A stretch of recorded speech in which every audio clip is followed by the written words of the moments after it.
Singapore has reported 6,393 new locally transmitted COVID-19 cases. It's more than a twofold increase from Monday's tally. The Health Ministry says community infections have risen 23% on week, largely driven by the increased spread of the newer Omicron subvariants BA.4 and BA.5. About 30% of the community cases in the past week were BA.4 and BA.5 subvariants. MOH says the surge of these cases is likely to continue given their higher transmissibility. The ministry says vaccinations are critical to protect against severe illness when infected with COVID-19. From Thursday, 5 new joint testing and vaccination centres will begin operations. They're located across the island, bringing the total to 10. Individuals aged 12 years and above may walk into any of the centres to receive their vaccination and booster. Mobile vaccination teams will also be rolled out soon to help seniors get boosted. And let's take a look at what this means with Associate Professor Ashley St. John from Duke-NUS Medical School. Professor St. John, BA.4 and BA.5 Omicron subvariants accounting for 30% of cases in the past week. And what can you share with us about these new Omicron subvariants? So it seems that the virus has developed some changes, particularly in the spike protein, which is the key protein that's involved in infecting cells, and also for which our vaccines are directing our antibodies. So the antibodies that normally should bind very strongly to the virus seem to bind a little bit less efficiently to this virus. The vaccines are still protective to a certain extent, but we seem to be seeing a few more of these breakthrough infections. And I think that still has to be confirmed that that's the case, but it certainly seems to be the case. So the average layman, such as myself, would say, well, I'm vaccinated, I have got my booster jab, and yet I'm still vulnerable to subvariants such as BA.4 and BA.5. What would you say to concerns like these?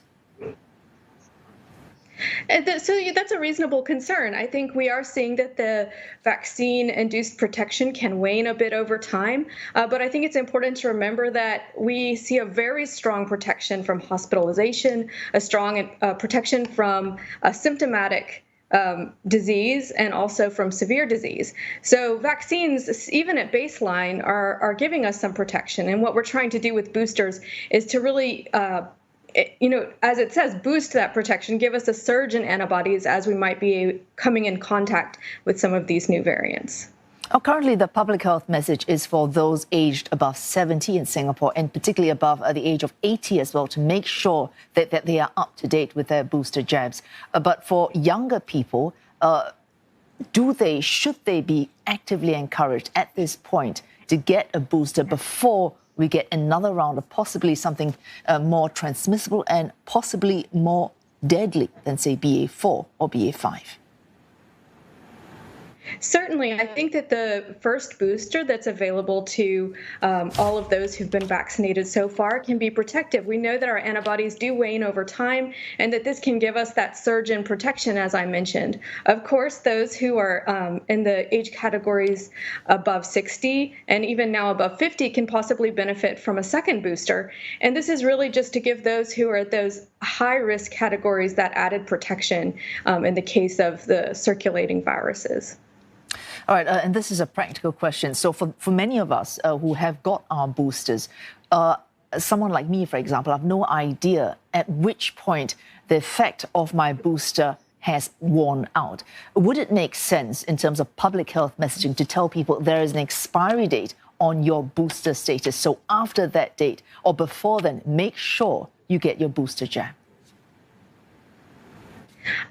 I can understand the temptation to do that because, we like having concrete guidelines. But I think we're still in the stage where we're trying to understand and use evidence from other countries as well, how long it takes for antibodies to actually decline, whether that decline in protection is meaningful or if we're still protected. All of that data is still coming out. So I think it's hard, especially when there's a stratification between different age groups where we know that the elderly have declining antibodies more rapidly and are at risk more quickly than those who are in younger age groups. It's hard to give these types of concrete expiration dates. And I think we, although a little bit frustrating, need to do follow evidence-based policies and wait and see what the data is, and then take these kinds of guidelines.